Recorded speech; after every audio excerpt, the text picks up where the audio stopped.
I'm quite convinced that there is an exciting future for the people of God.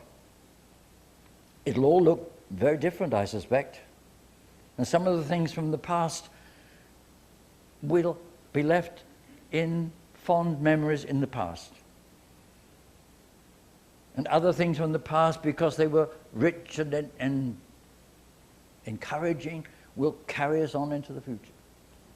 But as long as the church, as long as any of us simply hold on to what was, or even what is, we're going to lose it all. If we're you see, back to my dear old friend, the third servant. He wanted to hold on to what he had. And the picture at the end, he's kicked out. There's no place for him. He didn't hold on, did he? In fact, the master says, take that one that I gave him, take it away from him. He doesn't even keep that. Beware, warn people, if they insist on clinging to what was, they'll lose it. If they're prepared to let go, they may well find that many of the things that they love and from the past will journey on with them. Because that's the way it works. That's what Jesus said. We have someone who is leading us into new ways of looking at things. And God has been there all the time. And sometimes we lose sight of the fact that God is wanting to lead us into new ways. Do you remember what God says to Moses? I'm sure you do. Cast your minds back. Moses is toddling along following a flock of sheep. He'd been doing it for 40 years. To say he was in a rut was... and the view wasn't very good either. And God interrupts him. God breaks in on him. You remember the burning bush bit? And remember God's words to him? I know the situation. I've heard all about it. I am going to solve the problem. I'm sending you. I am convinced that that's where we are. God knows the situation. It doesn't come as a surprise. Dear God, did you notice? God knows the situation. God hears our grumbles, our complaints, our cries, our need, our want. God knows. God understands. God intends to solve the problem, and God says to the person sitting where you are, on your seat, in your pew, I am sending you. You look round and you hope it's somebody else, but it's you. And Moses said, who am I? I'm just a child. And God doesn't even answer. God, don't waste time arguing with God. God doesn't answer that question. God says to Moses, I'm sending you. That's all that matters. And then Moses says, but who are they that I should go to them? Who are those people out there? They're my people, and I'm sending you. Who is sending me? I am, says God. There's no more debate. Poor old Moses packs his bag and goes off into Egypt.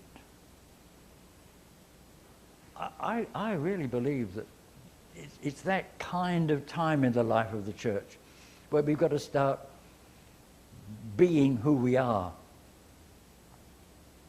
and not simply reshuffling things in the hope that they look better next time. Redoing what we've always done and hoping that it works better, but actually looking at things differently, recognizing it all belongs to God. And the reason we exist is to acknowledge that in all the ways God has for us to acknowledge it. And that may mean leaving some things behind. And it may mean taking on new things that we never thought would be part of our lives as church. But that, I believe, is what we're being called to do. I believe that's what lies ahead of us. Let's start with a first step, if you like. A first step in a congregation is to recognize that there is not one community, but many communities. We often think of ourselves as one community, but if you start scratching the surface, you'll discover that within that community there are sub-communities, and they have an identity of their own within the life of the congregation. And you can think of many of them. The choir, if you have a choir, that choir has a sense of identity while it's part of the congregation. But it has a sense of genuine identity. It knows who it is, it knows what it is. Or you take the Sanctuary Guild or the Altar Guild. Now they're the unsung heroes of the church. I mean, you don't see them in action, not very often. You know that they work on Saturdays. I'm surprised we haven't been turned out to make way for the Altar Guild here, because they want to get ready for tomorrow morning, and they're usually buzzing around the church, making sure that when we arrive at church, everything is in place, and we don't even notice that they've been there, except that everything's in place. That's a community. They have a real sense of their own identity.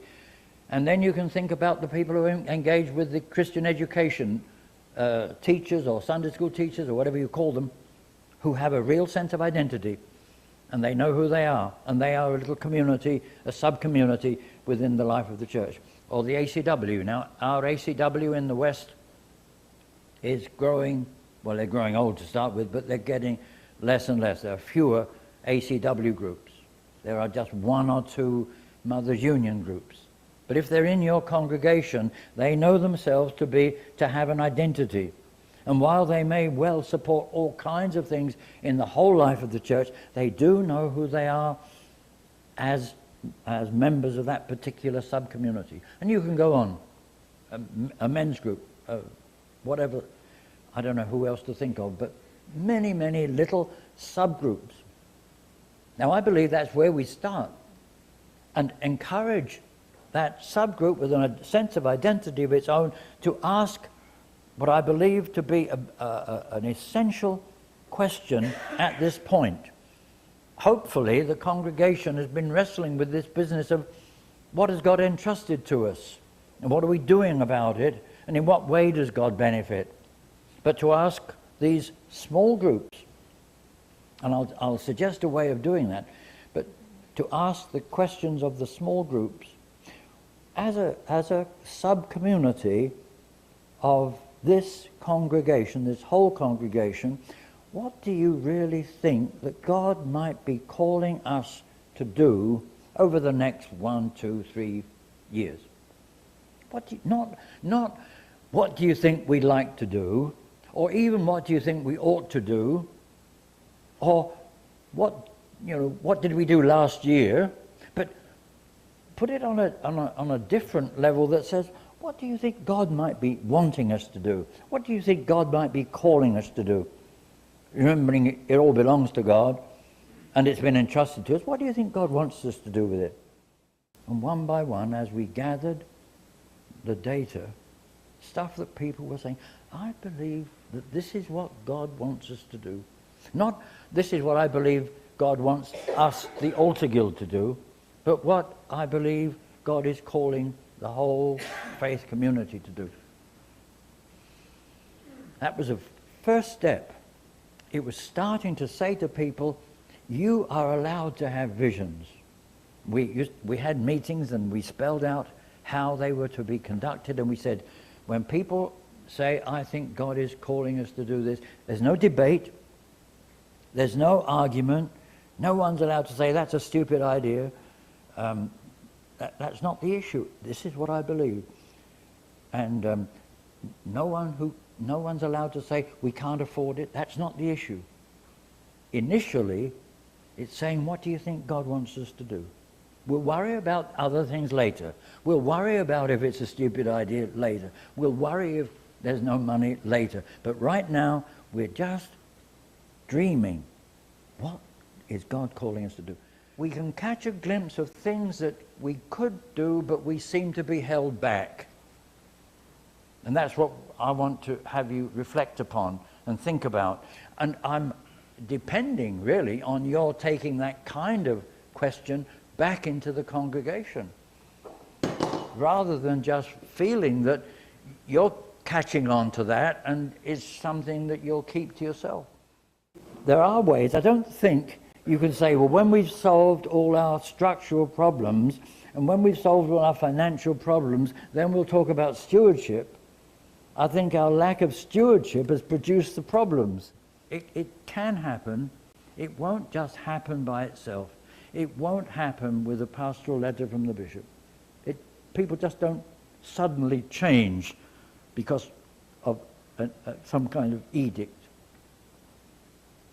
It is when people start talking to one another, when people like you start talking with other people like you. Catch a glimpse of a diocese or a parish where people are doing what they can, and they may not do very well, they may make mistakes, they will make mistakes. It suddenly comes to be a different kind of community. It comes alive in remarkable ways. And in the process, it does deal with all its expenses, it does deal with all the bills that are piling up, it does cope with its debts and so on. But that's not its thrust. Its thrust is, what does God want us to do? And we will do what God wants us to do. And in the process, we will deal with all the other responsibilities we have along the way. Rather than saying, let's sort out all our expenses first, and what's left over, well, maybe we'll find out what we can do for missions. I believe the time's come for people like you and me, very consciously, to engage in God's mission.